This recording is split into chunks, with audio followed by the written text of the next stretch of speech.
वटसावित्री पौर्णिमेनिमित्त आसोलीत पर्यावरणाचा अनोखा संदेश, महिलांच्या हस्ते 11 वटवृक्षांची लागवड. रिपोर्टर मुकेश बोपचे, तिरोडा, गोंदिया.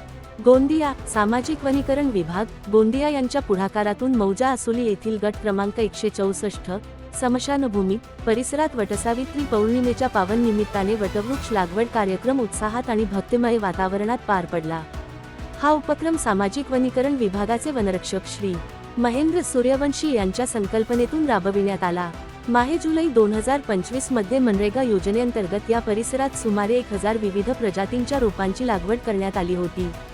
यामध्ये आंबा, बेल, पेरू, जांभूळ, कडुनिंब, कदम, पारिजात यांसारख्या पर्यावरणपूरक वृक्षांचा समावेश आहे. या रोपांचे संरक्षण व संवर्धन 3 वर्षांपर्यंत सामाजिक वनीकरण विभागाकडून करण्यात येणार असून त्यानंतर ही वृक्षसंपदा ग्रामपंचायतीकडे सुपूर्द करण्यात येणार आहे. याच उपक्रमाचा एक भाग म्हणून दिनांक 29 जून 2026 रोजी वटसावित्री पौर्णिमेनिमित्त गावातील महिला मंडळींच्या हस्ते रोपण क्षेत्राच्या बाह्य सीमेवर 11 वटवृक्षांची लागवड करण्यात आली. महिलांनी पारंपरिक पद्धतीने वटवृक्षाची पूजा करून पर्यावरण संवर्धनाचा संदेश दिला. या कार्यक्रमाला ग्रामस्थ व महिलांचा उत्स्फूर्त प्रतिसाद लाभला. यावेळी वटवृक्षाचे धार्मिक, सांस्कृतिक आणि पर्यावरणीय महत्त्व उपस्थितांना सांगण्यात आले. दीर्घायुष्य, स्थैर्य आणि समृद्धीचे प्रतीक असलेल्या वटवृक्षाचे जतन व संवर्धन करणे ही प्रत्येकाची सामूहिक जबाबदारी असल्याचे आवाहन करण्यात आले.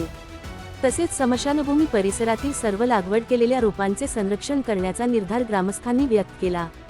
कार्यक्रमाच्या समारोपावेळी वटपौर्णिमेचे महत्त्व स्पष्ट करत राजा सत्यवान आणि राणी सावित्री यांच्या प्रेरणादायी कथेचे कथन करण्यात आले.